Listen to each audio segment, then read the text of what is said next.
Alors, lorsqu'on parle de l'expérience personnelle, je voudrais m'intéresser à votre expérience. Vous avez une Oui, tout expérience à sur fait. la matière. Est-ce que on peut en parler? Comment vous vivez, par exemple, cette expérience, c'est-à-dire de couple mixte? Est-ce que c'est toujours facile ou après, bon, Ah, on fait des concessions? Jusqu'à quel niveau on peut aller? alors, la particularité des couples mixtes, c'est que, comme tout couple, de toute façon, il va falloir faire des concessions avec la personne, la personnalité de l'autre. Et je dirais que la difficulté est fortement augmentée parce qu'il y a une dimension politique entre deux pays. Il y a également deux cultures qui peuvent parfois être une rencontre choc dans des expériences du quotidien.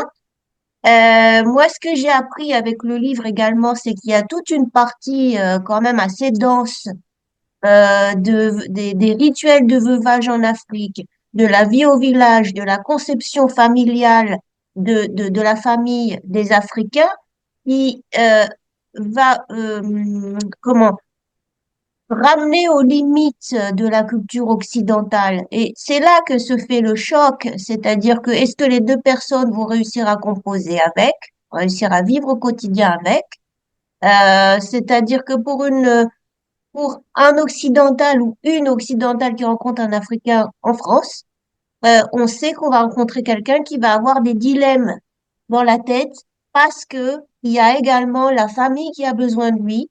Donc, il y a une énorme pression, une double pression, c'est-à-dire et de réussir sa vie, de faire avec les difficultés au quotidien et en même temps de subvenir aux besoins de la famille au pays. Alors, mais ici, dans votre cas toujours, je reviens, vous avez eu besoin de beaucoup de temps pour vous adapter, par exemple, dans le couple. Non, pas tellement. Alors, il y a des choses qui sont plus ou moins difficiles. Moi, je dirais deux choses d'une vie en commun avec un Africain, c'est le téléphone.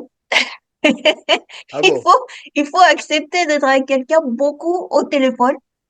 Et puis, je dis parce que c'est le lien avec la famille qui est resté là-bas. Et je dirais beaucoup de temps parce que la famille, c'est la famille XXL, donc on se parle tous.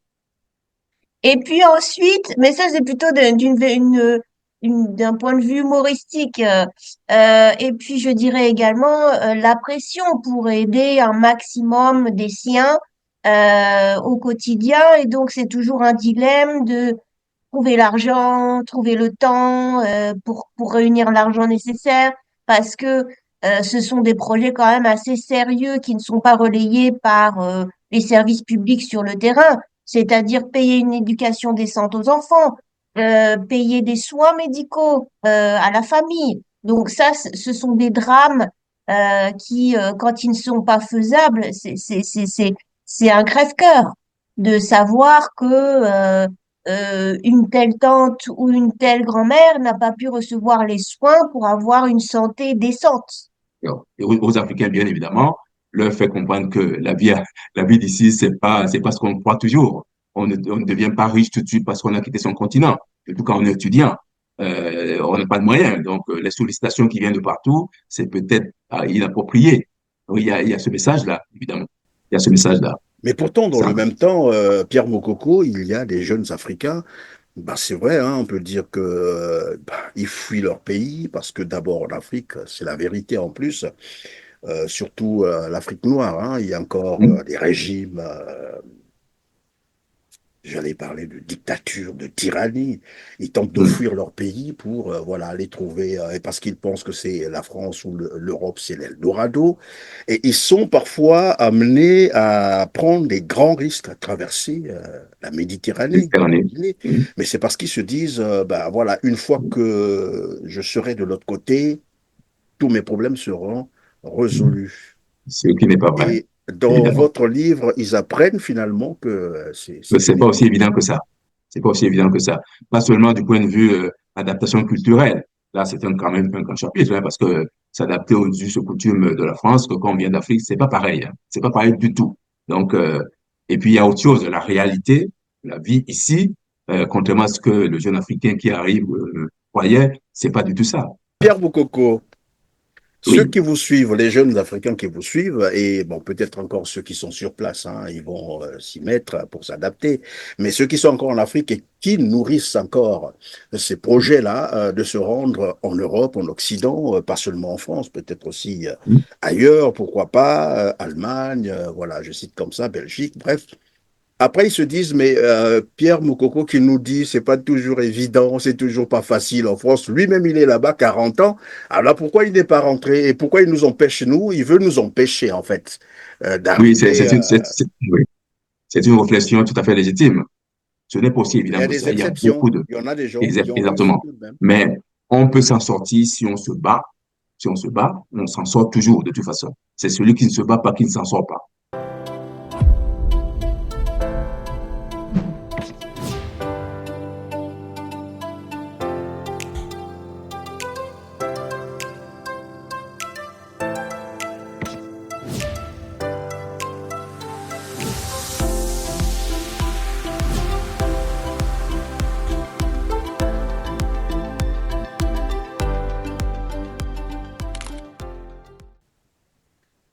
Bonjour à toutes et à tous, mesdames, messieurs. Ravi de vous retrouver sur RCT. Merci de suivre encore ce tout nouveau numéro Droit de savoir, où j'ai le plaisir de recevoir encore sur ce plateau Pierre Moukoko, juriste de formation, écrivain prolifique, qui vient de mettre sur le marché du livre un nouvel ouvrage intitulé L'initiation inachevée, paru le 15 octobre 2024, un ouvrage de 316 pages. Bonjour Pierre Moukoko.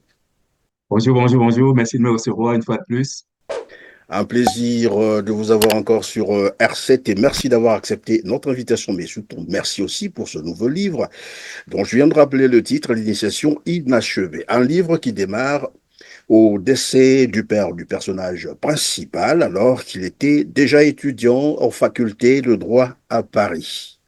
Exactement. Parti pour assister donc à l'enterrement de son père, Samuel Lokassa, James découvre une Afrique dont il ignorait tout ou presque, et notamment la mise en jeu de certaines traditions et coutumes ancestrales qui sont appliquées lors d'un décès, mais aussi pendant et après l'enterrement. Il s'agit bien sûr du veuvage.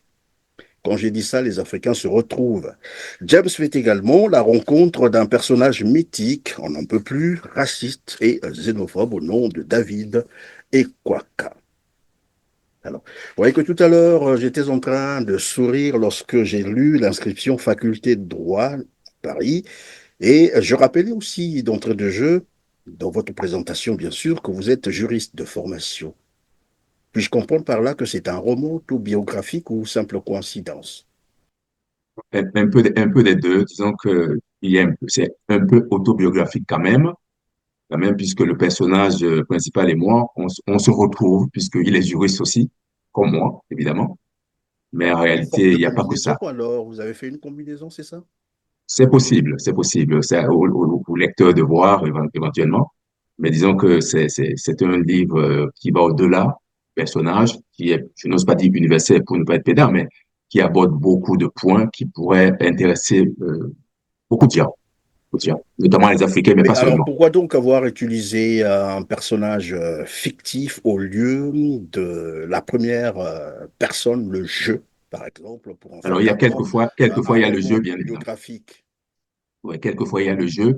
Disons que j'ai pas voulu consacrer ce livre au personnage uniquement. Je voulais qu'il soit beaucoup plus ouvert que ça. Même s'il aborde parce qu'il aborde en réalité des points qui pourraient éventuellement intéresser bon nombre de personnes qui sont dans le même cas, évidemment. Alors donc, si j'ai bien compris, en utilisant le personnage fictif qui est James, pour ce, je conseille Oui, d'ailleurs à nos téléspectateurs de s'attraper le livre. Le livre est très intéressant parce qu'on apprend beaucoup de choses. Alors, vous oui, avez probablement donc touché l'univers, c'est ce que j'ai cru comprendre, hein, pendant que vous étiez en train exactement. d'expliquer. Alors, mais cette universalité dont vous faites état, vous vous êtes finalement intéressé essentiellement à, j'allais dire, à la vie des Africains, pour ne pas dire l'Afrique noire. Ça, C'est-à-dire, faut pas le dire, mais en réalité, c'est un peu ça. Parce que je considère qu'il est universel quand alors, même, quels sans sont donc prétention, encore une fois. j'allais dire, les passages les plus marquants, sinon les chapitres les plus en vue dans votre livre? C'est quoi ce que vous mettez à la portée, bien sûr, de vos lecteurs?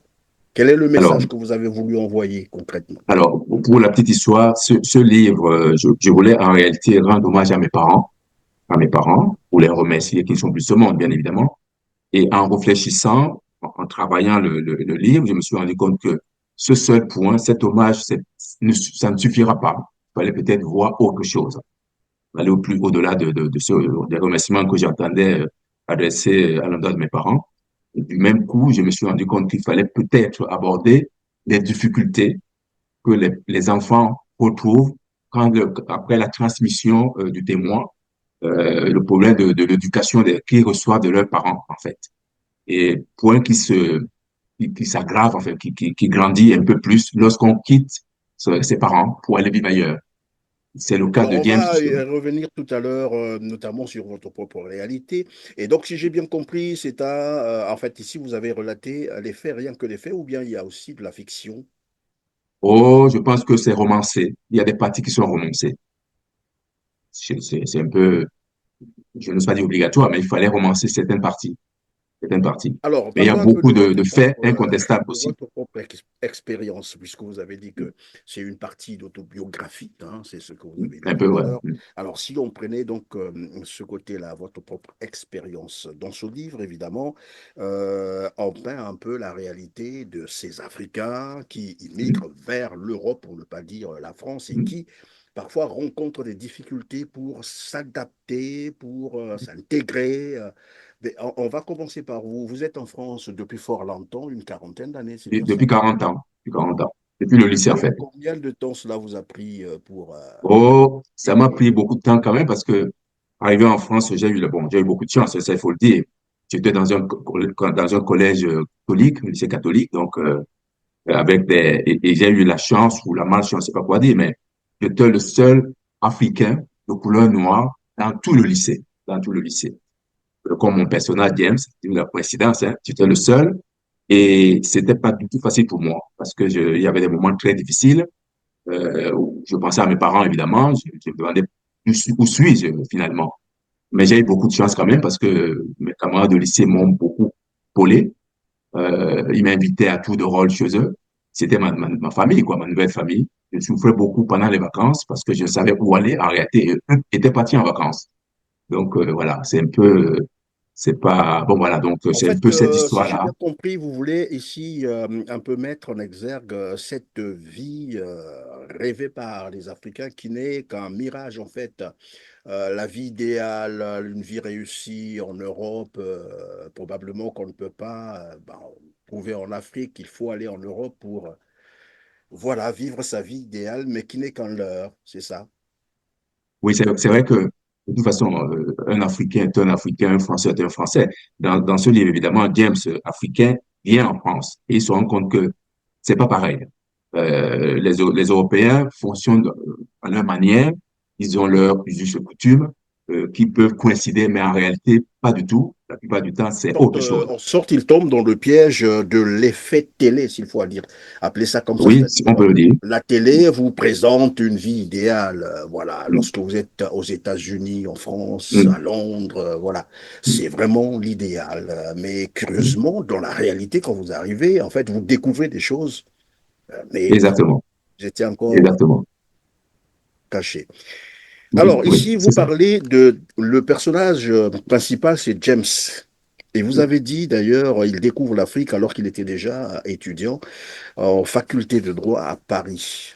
C'est Mm. un Africain qui vient En qui France, à Paris, qui revient chez lui, notamment dans le village de son père, parce qu'il vient oui, assister à l'enterrement de... Voilà. Et exactement. donc, ici, je voulais comprendre, c'est un Africain qui est né en En Afrique. France, c'est ça? Non, non, non, non, en Afrique. En Afrique, et donc, En Afrique. Et il est il venu a très tôt en grandi France. en France, il a passé beaucoup plus du temps en France Exactement. lorsqu'il doit venir enterrer voilà, son C'est ça. parent et il redécouvre en sorte l'Afrique. C'est ça. Exactement. Il y a ce volet-là aussi. Et je me suis permis de raconter beaucoup de choses de l'Afrique que je découvrais moi aussi, de certains aspects. Donc, ça, c'est une partie. énorme, entre Sans guillemets. Et indiscrétion, vous êtes en France depuis quand? Ça fait combien de temps déjà? ça fait 40 ans. Je suis en 40 France ans. depuis 40 Ah, ans. donc vous connaissez très bien la réalité. Alors, votre adaptation à vous, elle s'est passée comment? Sinon, j'allais dire comment ça se passe. Parlons un peu des autres. Voilà, soyons un peu unis. Oh, personnellement, encore une fois, j'ai eu beaucoup de chance. Dans ce lycée catholique où j'ai atterri, j'ai eu des camarades qui, qui m'ont aidé. Ça, je l'ai dit tout à l'heure. J'étais reçu les week-ends, j'étais chez l'un et chez l'autre. Ils m'invitaient à tout de rôle, en fait. Parce que j'étais seul. C'était vraiment ma nouvelle famille. Et je rends hommage d'ailleurs à ces camarades de lycée, parce qu'au moment où ça n'allait pas du tout, il y avait la nostalgie, il y avait plein de choses. Donc, j'ai appris beaucoup de choses. J'ai appris la France, cette France généreuse, hein, avec mes camarades de lycée, avec mes camarades de lycée j'ai découvert la neige, enfin, des choses comme ça, avec eux. C'est eux Oui, mais vous encore, vous avez eu la chance d'avoir ces amis-là, parce que il y a des Africains, lorsqu'ils arrivent en Europe, prenons le cas de la France, mais c'est la solitude, ils savent même pas exactement, par où commencer, et souvent ça exactement, prend beaucoup de temps, et il y a d'autres qui n'arrivent même pas à s'intégrer. exactement. C'est la raison pour laquelle je le dis à qui veut l'entendre, j'ai eu beaucoup de chance. Au-delà de ces camarades de lycée, j'ai rencontré une marraine aussi qui m'a beaucoup aidé, qui m'a pris comme son enfant finalement. Et un prêtre aussi qui m'a, bon voilà, j'ai eu beaucoup de chance. Ils disent que je l'ai mérité, peut-être, mais bon, j'ai eu beaucoup de chance. Mais c'était pas aussi facile que ça quand même parce que j'ai atterri ailleurs, dans un autre monde par rapport à l'éducation que j'ai eue de mes parents. Voilà, je ne pouvais pas comprendre certaines choses si facilement que ça. Bon, voilà, donc au fil des temps, voilà, j'ai commencé à m'adapter, à m'intégrer, comme on dit, et j'étais dans ce carrefour civilisationnel entre l'éducation que j'ai reçue de mes parents et les us et coutumes de mon pays d'accueil. C'était pas facile. Alors, j'étais que faire, où aller, quelle direction prendre et tout ça. Et mes camarades ne le savaient pas, bien évidemment. Ils ne Et savaient à un pas. moment Et donné, vous êtes obligé, bien sûr, dans ce processus d'intégration, d'abandonner votre propre culture, de faire des oh, concessions dans certaines choses, abandon, je ne dirais pas ça. À composer. Composer. composer carrément. Exactement. À composer parce que, évidemment, il y a des limites à tout. L'éducation que j'ai eue de mes parents tient, heureusement d'ailleurs, c'est tient. Il y a le bon sens, il y a la logique, il y a la solidité, il y a plein de choses. Mais en France, ben, c'est autre chose aussi. Donc, que choisir? Évidemment, le juste milieu, c'est pas évident. Ce que je Alors, dis là ici, peut oui, dans intéresser votre tous les ouvrage, Africains, James, finalement. vous avez dit dès le début, hein, James découvre l'Afrique avec des réalités dont il ignorait Hmm, presque tout, ou presque. hmm, hmm. C'est quoi concrètement? Est-ce qu'on peut être un peu beaucoup plus factuel? Alors, James, évidemment, parti d'Afrique, un peu jeune, il ignorait le racisme, par exemple. Il savait qu'il y avait le tribalisme. Tribalisme. Ça n'a rien à voir avec le racisme. Bon, on peut faire l'assimilation, mais en fait, il a découvert que ça existait vraiment en discutant avec le personnage de David Ekwaka, un monsieur qui a vécu en France pendant des années, mais qui détestait vraiment les Blancs, alors qu'il a eu deux enfants avec une Française. Donc, pour quelle raison, je n'en sais rien, mais c'est grâce à ces discours haineux que James a découvert que finalement, il y a le racisme anti-blanc aussi. Voilà. Le Et pas seulement racisme ça d'ailleurs. anti-blanc, Dans ce, contre qui concrètement? Contre James lui-même ou, je sais pas, le partenaire ou la partenaire de James, c'est ça? Parce oui, que là, James, en fait, c'est un Africain qui s'est retrouvé en Europe, en France, dans ses études, et qui revient au pays pour, bon, donc je pour suppose l'enterrement que de son c'est un père. Africain noir, et qui Oui. se retrouve face à un autre Africain, mais vous dites raciste et xénophobe. Il est raciste, c'est-à-dire, comment expliquer ça? On peut être Eh aussi bien, raciste contre... c'est une très bonne question. Je n'ai pas abordé le volet comment ça se fait qu'il est devenu raciste, mais il avait un problème qu'il n'avouait pas, bien évidemment.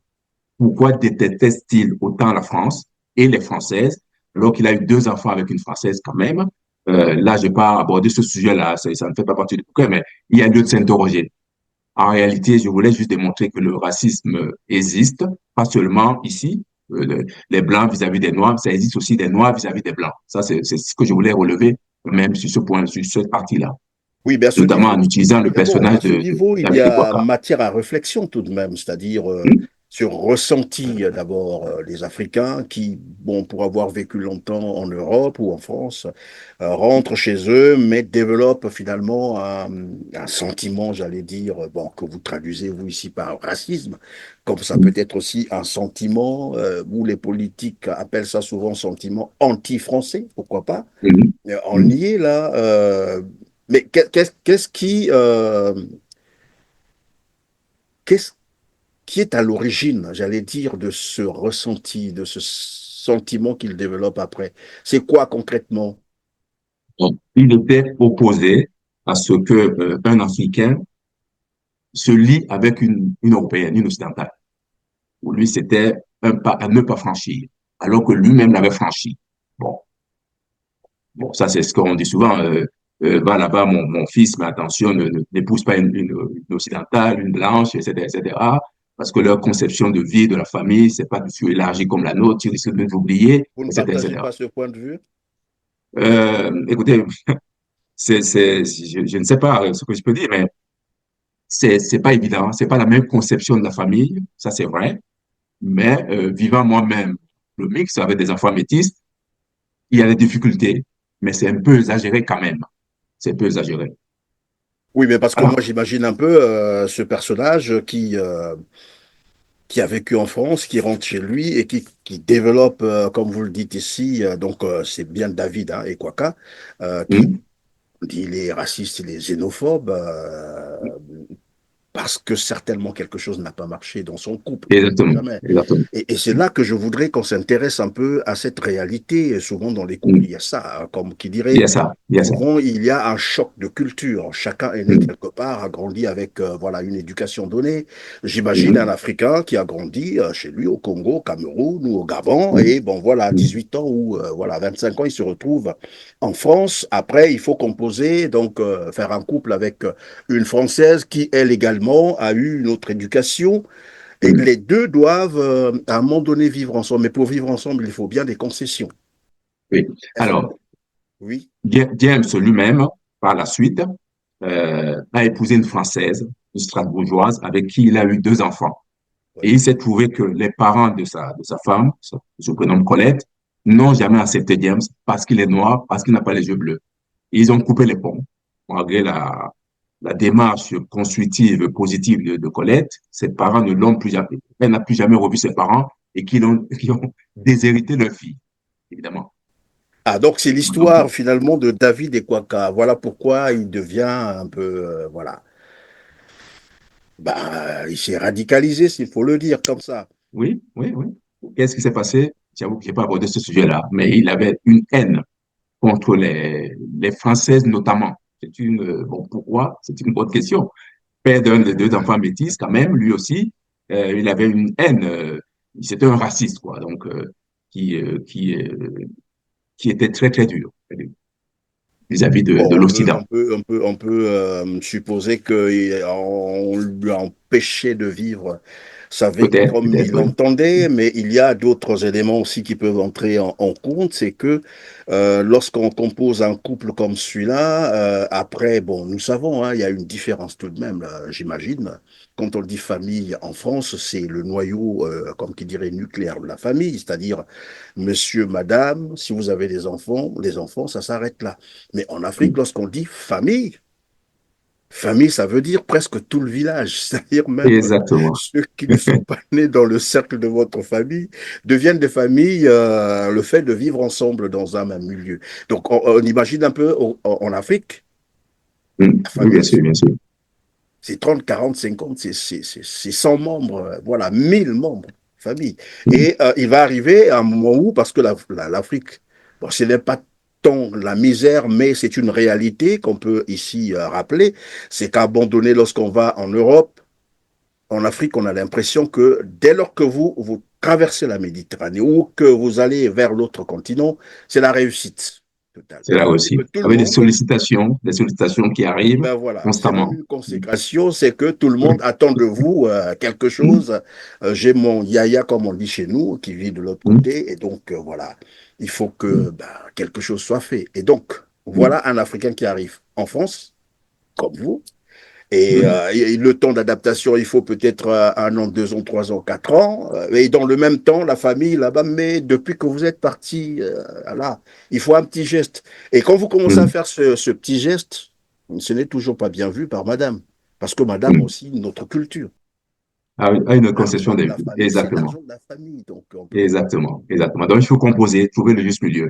Ça, il faut le savoir parce que c'est pas du tout la même conception de la famille. Est-ce que ça légitime cette recommandation qui est souvent donnée aux Africains qui quittent l'Afrique pour la France de ne pas aller avec une occidentale? Bon, je sais pas, mais bon, voilà, il faut composer. De toute façon, en composant, on s'en sort toujours. Parce que dans ce conflit civilisationnel entre l'inculturation et la culturation, il faut trouver le juste milieu. Le juste milieu. C'est la vie, hein. Il faut trouver le juste milieu. Et Bon, c'est pour comment, ça, bon, le titre, l'initiation inachevée, évidemment, l'initiation à la vie, que, comment dire, James a oui, aussi mais de ses parents. l'initiation Bon, inachevée, pendant que vous en parlez, Pierre Moukoko, l'initiation inachevée, de quelle initiation parlez-vous ici? Quelle mais initiation? l'initiation à la vie, de la vie, l'éducation, que James a aussi de ses parents, une éducation soignée de la vie, hein, comme les parents ont pu, jusqu'à ce qu'il grandisse, jusqu'au passage du témoin. Et quand il est parti, il s'est retrouvé tout seul avec le background, enfin, tout ce qu'il avait reçu de ses parents et il s'est rendu compte que ben, les parents avaient raison sur certaines choses, mais où il vit, ça ne tient pas tout là-haut. Cette générosité excessive, bon, africaine, que je ne critique pas, mais que je Est-ce que constate, ils c'est sont une généreux, les économie? Africains, en principe. C'est Arriver à en ce France, c'est pas ça. Mais est-ce La qu'à ce plupart du temps, c'est moment-là, chacun pour soi. on va finalement comprendre que l'initiation n'est jamais achevée finalement? Parce que Elle n'est là, jamais on achevée. a un exemple où monsieur a été voilà, éduqué, comme qui dirait, élevé par ses parents, qui à un Mm. moment donné, parce que en Afrique, hein, en Afrique, lorsqu'on est même jusqu'à 25 ans, 30 ans, on est encore chez les Mm. parents. Et quand on se marie, lorsqu'on a formé le foyer, on suppose qu'à ce moment-là, l'initiation est achevée. Bon, voilà. Mm. Mais ce même monsieur, quand il se retrouvera donc en France, pour former un autre couple. Et là, dans ce contexte, dans cet environnement, il aura l'impression, c'est même pas une impression, mais ce sont là les faits. C'est-à-dire, il va se rendre compte que il faut encore s'initier, il faut encore apprendre à vivre une autre vie. Et donc, C'est la vie. Finalement, c'est la vie. Rien, personne ne se suffit, quelle que soit sa formation, même intellectuellement parlant, enfin, etc. L'éducation, bon, il y a des gens différents, il y a des peuples différents. Enfin, bon, même si on vit dans un village planétaire, on est tous des humains, etc., etc., mais il y a des façons de voir les choses qui sont complètement différentes. Et encore une fois, il faut composer pour mieux s'en sortir, pour mieux s'entendre. Voilà. et quel est donc le message L'initiation, que devraient retenir les Africains, les jeunes Africains, puisque c'est ce que j'ai cru comprendre, la cible de votre livre, c'est beaucoup plus les Africains, les Noirs africains, les oui, jeunes oui, qui oui. sont en Europe. Quel message devraient-ils retenir de ce livre? Oh, alors, les Africains, oui, bien sûr, mais pas seulement, les Occidentaux aussi, parce que à travers le personnage de James, les Occidentaux qui liront ce livre comprendront la souffrance, entre guillemets, de leurs camarades qu'ils voient, parce que ils sont dans une galère qui ne se dit pas. S'adapter à autre chose, c'est pas évident du tout. Et aux Africains, bien évidemment, leur fait comprendre que la vie d'ici, c'est pas ce qu'on croit toujours. On ne devient pas riche tout de suite parce qu'on a quitté son continent. Surtout quand on est étudiant. On n'a pas de moyens. Donc, les sollicitations qui viennent de partout, c'est peut-être inapproprié. Oui, il y a ce message-là, évidemment. Il y a ce message-là. Mais pourtant, dans Ça, le même temps, Pierre Mokoko, il y a des jeunes Africains. Bah, c'est vrai, hein, on peut dire que ils fuient leur pays parce que d'abord en Afrique, c'est la vérité en plus, surtout l'Afrique noire, hein, il y a encore hmm, des régimes. J'allais parler de dictature, de tyrannie.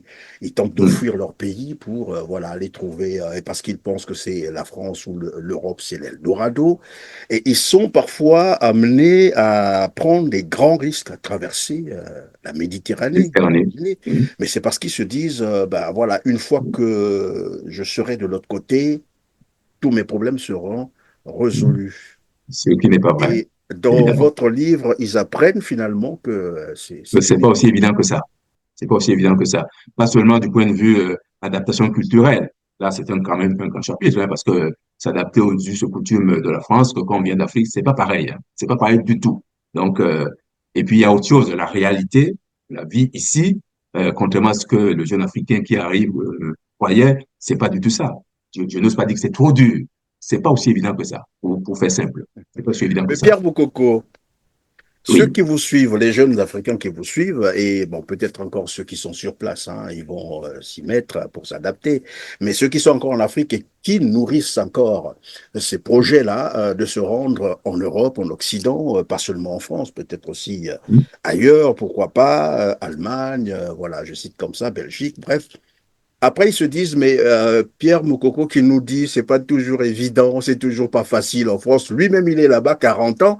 Alors là, pourquoi il n'est pas rentré et pourquoi il nous empêche, nous? Il veut nous empêcher, en fait, oui, d'arriver. oui. C'est une réflexion tout à fait légitime. Et moi, je n'interdis pas à qui que ce soit d'oser. Parce que moi-même, j'ai osé il y a 40 ans. Bon, ce que je dis, je relève juste l'expérience que j'ai eue moi-même pour attirer leur attention sur le fait que ce n'est pas aussi évident que ça. Personnellement, j'ai eu beaucoup de chance, encore une fois. Ce n'est pas aussi Il y évident a que des ça. Il y a beaucoup exceptions. de... Il y en a des gens qui ont réussi Exactement. tout de même. Mais on peut s'en sortir si on se bat. Si on se bat, on s'en sort toujours de toute façon. C'est celui qui ne se bat pas qui ne s'en sort pas. Voilà. C'est tout ce que je peux dire, hein. Mais bon, relever quand même que c'est compliqué, ça, il faut le dire. Non, non, se taire sur ce point-là, c'est pas évident. Sur plusieurs aspects, de toute façon. Sur plusieurs aspects, pardon. Quand on se bat, ça peut réussir, mais c'est pas toujours évident. Alors, on va aborder certainement l'aspect, j'allais dire, politique. C'est Mm. vrai que c'est un livre qui parle un peu de la vie sociale, mais on peut tout de même voir le côté politique parce que ici, déjà, je reviens sur David Ekwaka. C'est vrai que le personnage principal, c'est bien James, mais moi, je m'intéresse un peu à ce que finalement est devenu David Ekwaka, qui a vécu en France et qui rentre chez lui depuis là. Il Oui, nourrit, en fait, il développe un peu ce que vous avez ici décrit, la xénophobie, un peu, voilà, le racisme. J'imagine qu'il devient aussi très hostile à tout ce qui est français, c'est-à-dire, il se dit, exactement. dès qu'il est en Exactement, il était... face, dès qu'il est en face d'un Français, il est irrité, voilà. Est-ce que on peut aussi comprendre par là, c'est un peu le côté, j'allais dire, colonialisme, ben, ça n'a pas trop marché avec la politique africaine de la France, associée à tout cela, parce qu'il y a aussi un message à envoyer vers la France. Je vous ai dit à un moment donné, c'est qu'aujourd'hui, nous sommes en train de vivre comme une sorte de révolution en Afrique, c'est-à-dire les pays africains qui longtemps étaient sous l'influence, pour être un peu gentil avec les gens, sous l'influence de la France, qui commence à prendre, comme qui dirait, à réclamer leur souveraineté. Cela veut dire que dans 5 ans, 10 ans, ça ne sera plus pareil. C'est-à-dire, le Non, français ne sera plus vu comme avant en Afrique. bien C'est-à-dire, sûr. là, on va parler de win-win, comme on dit. Du gagnant-gagnant. Vous venez, vous me regardez droit dans les yeux, je vous regarde droit dans les yeux. Ça veut dire que pour les Français qui iront en Afrique, dans 10 ans, 20 ans, devraient s'attendre à ce que eux également commencent à, Alors, non, à alors s'adapter. oui, en tout état de cause, quelle que soit la personne qu'on a en face, il se déplace, qui quitte son pays pour aller vers un autre, cette personne a intérêt à s'adapter. Mais ça n'a Si, jamais été toujours ça, hein, parce qu'on a vu quand alors, même, je lorsque suis les d'accord. Européens, pour prendre que ce cas, les Occidentaux, lorsqu'ils arrivaient en Afrique, c'est avec un air de, voilà, de terrain conquis, c'est le chef, c'est, voilà, mais il n'y a pas de honte à le dire, c'est l'être suprême ou supérieur, donc, qui arrive et qui impose son mode de vie. Et il le garde d'ailleurs jusqu'à la fin. Ils ont tort, ils le font, mais c'est pas ce qu'il faut faire. Moi, je suis dans la théorie d'école peut-être, mais c'est pas ce qu'il faut faire, alors que c'est ce qu'ils font, bien évidemment. Donc voilà, c'est un livre en réalité qui s'adresse également aux Occidentaux qui quittent leur pays. Par exemple, un Français qui va en Afrique, il doit s'adapter là-bas et non imposer la vie d'un Français aux Africains. C'est pas comme ça se passe. C'est pas comme ça se passe. Voilà. Ce livre, c'est un message aussi pour les Occidentaux, hein, c'est clair et net. Donc, faire le contraire, bon, c'est pas opter pour l'inculturation alors qu'on est en Afrique parce qu'on est occidental, c'est pas normal non plus, bien évidemment, bien évidemment. Mais ce que vous évoquez, évidemment, c'est comme ça que ça se passe, puisque ils ont, ils se croient tout permis. Est-ce qu'ils ont raison? Je ne crois pas. Ils ont tort. Mais parce que Ils ont même tort. dans le narratif, on sait bien, lorsque l'Africain va en Occident, on l'appelle souvent, je ne sais pas moi, à immigrer ou je sais pas. L'immigré. Oui. Et lorsque c'est l'occidental qui va en Afrique, bah, c'est un expatrié. Mhm, Vous mhm. voyez que même à ce niveau-là, il y a déjà un Absolument. petit souci, il y a un problème. Alors, Absolument. ben, au niveau politique, si on faisait le lien, qu'est-ce que la France devrait tirer de ce livre? Parce que de plus en plus, je vous ai dit tout à l'heure, la France est en train de perdre son influence en Afrique. Mais on constate également que la France ne veut pas lâcher. Et on comprend très bien le pourquoi, hein. J'ai Mhm. expliqué à quelqu'un. Déjà, comme qui dirait, le modèle économique de la France, c'est un modèle basé sur ben, voilà, la prédation, les matières Mhm. premières, les ressources énergétiques, l'Afrique. Or, de plus en plus, ces pays-là qui fournissaient ces ressources sont en train de revendiquer la Alors, souveraineté. Alors, ici, qu'est-ce que la France peut retenir par analogie, hein, parce que oui, finalement, non, j'ai bien compris. Alors, avant de dire un mot sur le volet politique, il y a quand même un point qui pourrait inspirer nos hommes politiques ici. Ce n'est pas aussi évident que ça pour un jeune Africain qui quitte son pays, qui quitte l'Afrique pour la France. Mais il traverse des difficultés énormes. On doit plutôt nous tendre la main parce que l'adaptation n'est pas du tout évidente. C'est complètement différent. Complètement différent. Ce point de vue-là, c'est quand même important qu'ils l'entendent et qu'ils l'intègrent. Voilà, ça c'est clair et net. Pour le reste, évidemment, le volet politique, même c'est pas le but du livre, mais euh, comment dire, la facilitation de la venue des Africains en France n'est pas toujours évidente. Hein. Tout est fermé désormais. Hein. Et ça grandit. C'est, même au niveau de l'Europe, ils sont en train de prendre des lois partout pour empêcher la venue des Africains. Bon, ils prennent le risque maintenant en passant par la Méditerranée où c'est devenu, bon, ils meurent là-bas, oui, on compte la sur 40 000. Méditerranée, tout le monde le sait désormais, c'est devenu une tombe géante hein, pour ces gens, Exactement, exactement. malheureusement. Donc, tout ça doit amener les Occidentaux à réfléchir. Mais est-ce qu'ils vont réfléchir ou pas? Je n'ai pas de conseils particuliers à leur donner, mais le point, c'est que il faut un peu de considération quand même. Bon, c'est peut-être utopique, hein, je rêve peut-être, mais un peu de considération pour ces Africains-là, parce que déjà, venir ici, c'est pas par hasard. Il y a une histoire derrière. Les francophones choisissent la France, c'est pas pour rien. Pas pour rien. C'est les Africains anglophones vont en Angleterre, aux États-Unis, c'est pas pour rien non plus, etc. Mais ces données-là, est-ce que ces données seront prises en considération dans leurs décisions à venir? Je ne crois pas, puisqu'ils sont en train de durcir. Ils sont en train de durcir. Tous ces pays-là, là, comment dire, l'Angleterre a essayé à mettre des lois très, très dures pour l'avenir des Africains, pas seulement des immigrés. Comment dire, l'Italie vient de le faire aussi, bon, etc., etc. La France l'a fait, et maintenant au niveau européen, ils sont en train de s'organiser pour... alors, la bonne question, c'est que s'ils ferment les portes et que les Africains fassent la mission, est-ce qu'ils pourront s'en sortir sans les Africains? À mon avis, non. Donc, il faut qu'ils réfléchissent avant de poser des actes si durs. Si durs. Alors, je sais qu'il y a bien des Africains qui s'adaptent, hein, mais d'autres Mhm. qui, malgré les efforts qu'ils tentent de faire, c'est toujours difficile hein, d'achever Mhm. l'initiation, comme vous l'avez dit. Elle Mhm. restera finalement inachevée. Alors donc, il nous reste quelques 2 minutes que je souhaiterais vous laisser d'ailleurs, hein, si vous avez une préoccupation, notamment sur, bien sûr, le livre hein, dont on est en train de faire état ici. Euh, En fait, l'objectif principal, c'est quoi? Le message principal, c'est quoi? Alors, le message, il y en a deux. Comment dire? Première chose, dit que tous parents, quels qu'ils soient, les miens, les vôtres, les parents, ne, ne peuvent jamais tout dire à leur enfant, tout transmettre à leur enfant. Ils font ce qu'ils peuvent.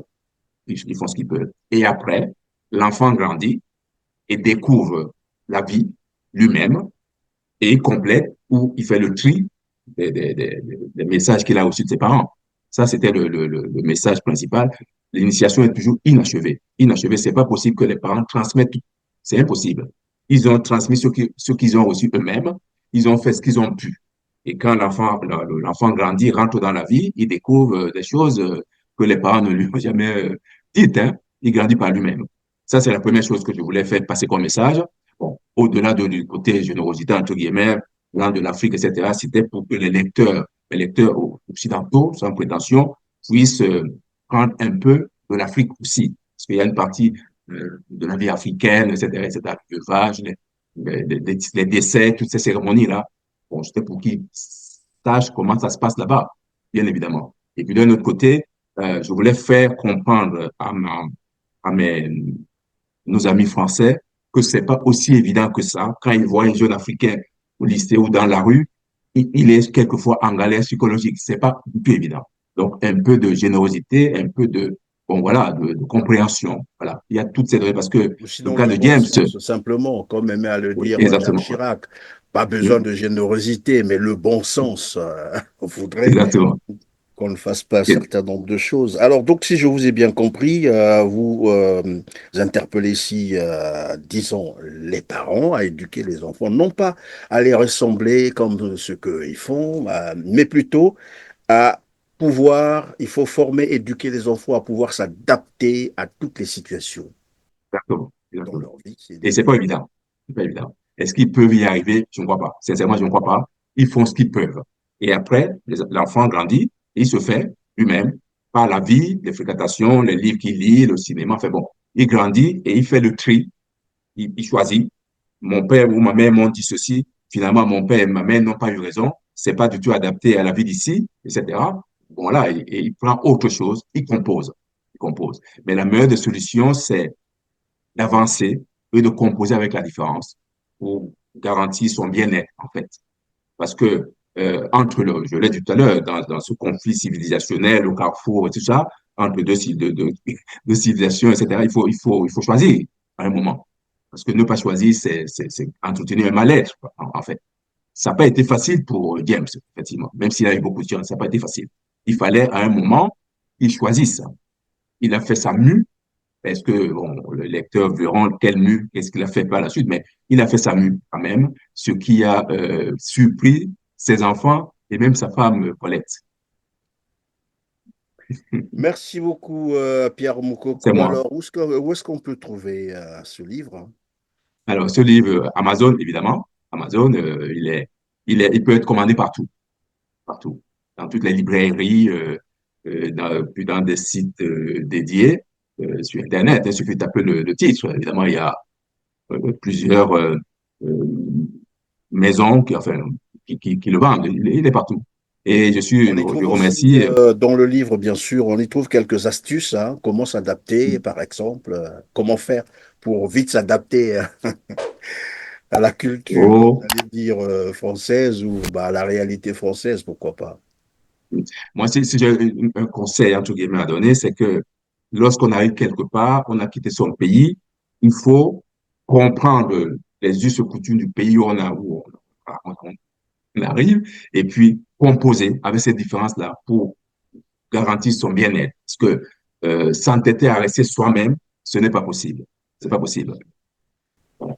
Et voilà, le monde c'est fait pour vivre avec les autres, hein, lorsqu'on vous Exactement. renfermez, voilà, c'est souvent. Alors, en tout cas, merci beaucoup d'avoir été avec nous. On va recevoir C'est moi. donc Gaël, hein, Merci qui de vient m'avoir reçu. voilà, de nous arriver tout de suite. Merci donc, je disais, Pierre Moukoko, je rappelle que vous êtes juriste de formation, écrivain prolifique. Et nous parlions là donc de Merci. votre dernier livre que vous avez mis sur le marché. Le livre, c'est L'initiation inachevée. En tout cas, grand merci d'avoir été avec nous. Alors, on va passer C'est moi. donc, on va continuer avec Gaëlle, elle qui a lu le livre. Elle va nous dire D'accord. ce qu'elle pense évidemment de ce livre. Gaëlle est là. Voilà. Alors, Gaël, bonjour. Bonjour, merci de m'avoir invité de nouveau. Merci de nous rejoindre. Évidemment, nous parlions donc du livre L'initiation inachevée de Pierre, voilà, c'est ça, de Pierre Moukoko. Vous avez Oui, lu ce livre.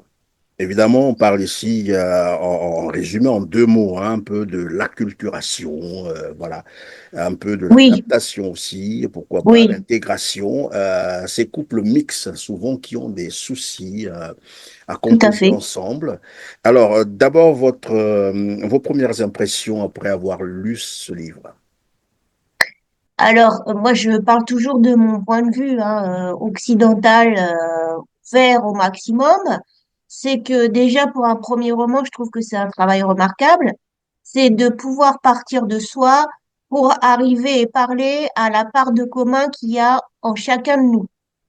Et Pierre, en plus, a fait le pari de parler et aux Occidentaux et aux Africains, toujours dans sa relation chère entre l'Occident et l'Afrique.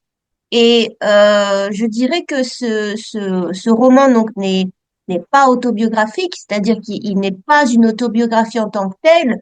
Le personnage qui dit je n'est pas l'auteur, mais il peut permettre à chaque lecteur de se retrouver. C'est-à-dire que, par exemple, dans la littérature française, depuis Arthur Rimbaud, le poète, le je, la première personne, est un autre.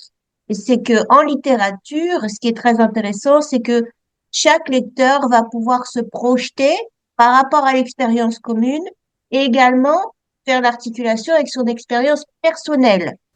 Alors, lorsqu'on parle de l'expérience personnelle, je voudrais m'intéresser à votre expérience. Vous avez une Oui, tout expérience à sur fait. la matière. Est-ce que on peut en parler? Comment vous vivez, par exemple, cette expérience, c'est-à-dire de couple mixte? Est-ce que c'est toujours facile ou après, bon, Ah, on fait des concessions? Jusqu'à quel niveau on peut aller? alors, la particularité des couples mixtes, c'est que, comme tout couple, de toute façon, il va falloir faire des concessions avec la personne, la personnalité de l'autre. Et je dirais que la difficulté est fortement augmentée parce qu'il y a une dimension politique entre deux pays. Il y a également deux cultures qui peuvent parfois être une rencontre choc dans des expériences du quotidien.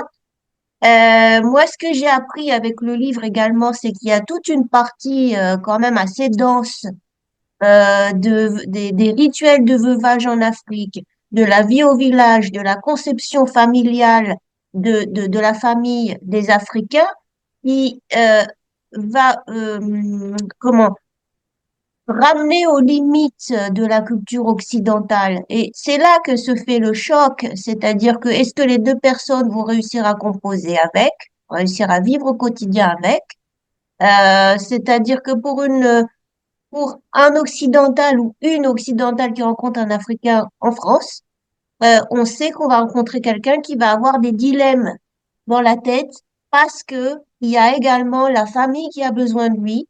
Donc, il y a une énorme pression, une double pression, c'est-à-dire et de réussir sa vie, de faire avec les difficultés au quotidien et en même temps de subvenir aux besoins de la famille au pays. Mais est-ce que ça veut dire que dès le premier contact ou lorsqu'on a vraiment décidé de vivre, évidemment, en couple mix, on a Mhm. déjà à l'idée tout cela, on sait que bon, voilà, désormais, je veux faire chemin avec un Africain et donc je dois me préparer psychologiquement à affronter un certain nombre de réalités, c'est ça? Non, je dirais que de toute façon, dans toute rencontre, les réalités se découvrent au fur et à mesure. Après, à chacun, libre à chacun de décider s'il veut, s'il peut composer avec ces réalités. Mais ce que je dirais, c'est que déjà, dans l'union de deux personnes, il y a déjà deux familles qui se rencontrent. Et là, c'est réalité augmentée parce que c'est deux cultures qui se rencontrent. Et également, quand je parle de politique, ce sont également des désaccords qui peuvent venir décimer un couple parce que la tension n'est plus vivable ou c'est-à-dire qu'il y a des éléments extérieurs qui viennent vraiment s'immiscer dans l'intimité du foyer. Mais est-ce que généralement les politiques ont conscience de cela, que leur manière de faire aussi peut fragiliser voilà, les couples, comme vous êtes en train de l'expliquer, ou bien ils le font exprès, ils savent que bon, ouais, après on dit, on ferme les yeux parce que la politique, Oui. soi-disant, ne se fait pas avec. Il n'y hum. a pas d'état d'âme en politique, c'est ce que j'ai cru Non, comprendre. ça c'est sûr, bon, voilà, il y a énormément d'instrumentalisation. Je dirais que les Français sont instrumentalisés par rapport aux Africains qui viennent en France.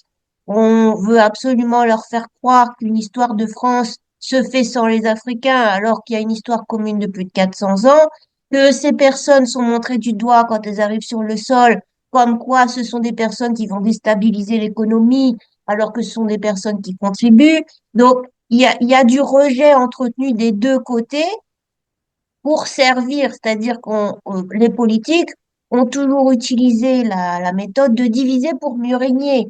Et diviser pour mieux régner afin de contenter une élite, une petite partie de l'humanité, et que le bien commun, le bon vivre public et ensemble est toujours passé comme la dernière des priorités, voire même un empêchement à leurs objectifs.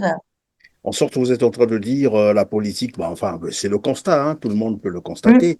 tout C'est à un fait. peu dire ce que le peuple veut entendre, mais tout en sachant que ce n'est vraiment pas ça la réalité, parce que même lorsqu'on veut présenter les Africains comme étant le problème, parce que ça aussi Hmm, j'ai entendu, c'est hmm, le problème hmm, de tel ou tel autre pays, c'est la présence, par exemple, des Africains sur son territoire. Mais pourtant, dans le même temps, on voit bien que ces multinationales, qui donc l'économie qui fait la politique, ces multinationales opèrent, j'allais dire, pourtant en Afrique.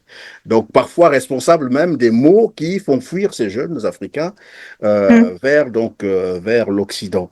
Et alors, mais ici, dans votre cas toujours, je reviens, vous avez eu besoin de beaucoup de temps pour vous adapter, par exemple, dans le cours du Non, monde. pas tellement. Alors, il y a des choses qui sont plus ou moins difficiles.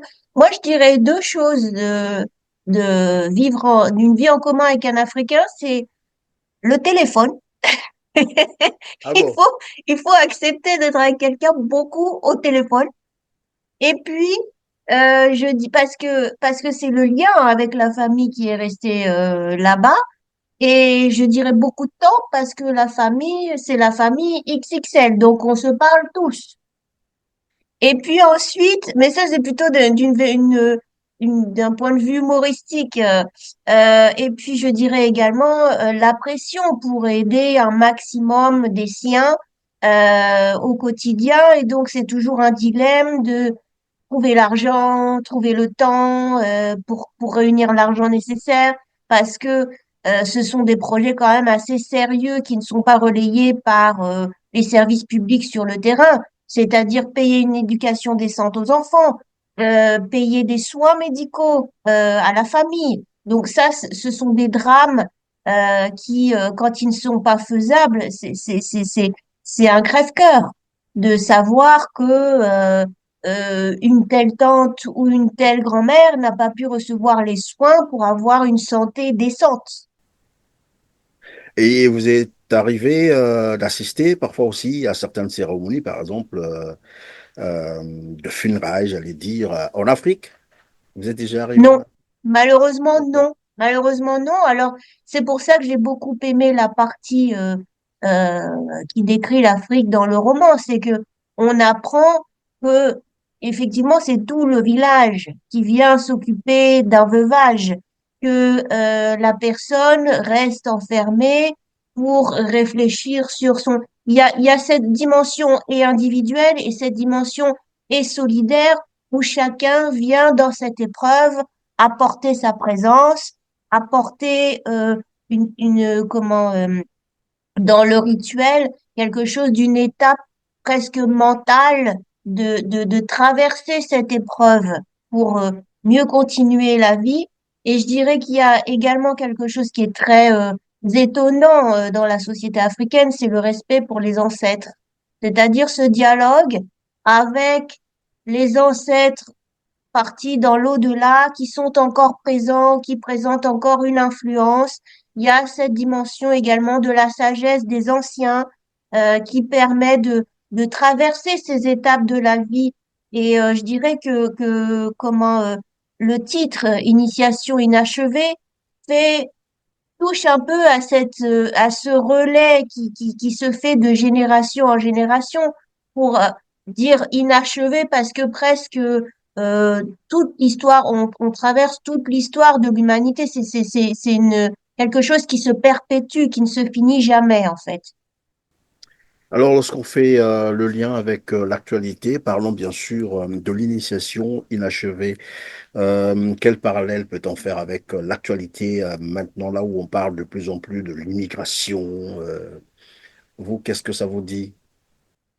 Alors, je dirais déjà, quand on parle de la partie commune en chacun, quand on lit le livre, c'est que il y a cette expérience au quotidien du racisme, il y a cette expérience au quotidien de la discrimination, mais des deux côtés du continent, par exemple, vous parliez du personnage de David Ekwaka, qui fait un rejet viscéral, parce que le rejet viscéral chez les Africains peut se comprendre d'un point de vue politique, mais peut également trouver une explication d'un point de vue personnel. Il y a peut-être eu des déboires, des humiliations, des... Après, c'est chaque individu va reconnaître ses expériences personnelles, ses traumatismes, ses troubles. Euh, je dirais que également dans la rencontre qui est toujours un choc en fait entre ces deux cultures, il y a quelque chose de passionnel, c'est-à-dire qu'il n'y a pas seulement de l'indifférence, il y a vraiment de la passion. Alors la passion, elle va soit virer du côté du rejet et de l'inculturation, soit une passion qui va essayer de composer et de construire un chemin individuel atypique. Et donc là, on sort du schéma de la société africaine. Là, je parle d'un Africain qui vient en France. Euh, on sort du schéma traditionnel de la société africaine pour arriver à une sorte de chemin solitaire aussi. Il faut savoir qu'il y a beaucoup de solitude, c'est-à-dire qu'un Africain qui arrive en France a tous ces dilemmes-là et de se trouver de se trouver une situation professionnelle, une situation sociale, de faire sa propre famille aussi, de construire sa propre famille, mais également de ne pas effacer ce qui le constitue en tant qu'individu. Donc, ce sont des questions psychologiques très profondes. Et ça, quand un Africain est là comme ça dans la rue, il passe, je veux dire, aucun Français autochtone ne peut se douter, ne peut suspecter ce genre de dilemme qui atteignent les personnes dans leur fort intérieur, les Africains en tout cas dans leur fort intérieur. Et Donc souvent, c'est il y a très aussi complexe.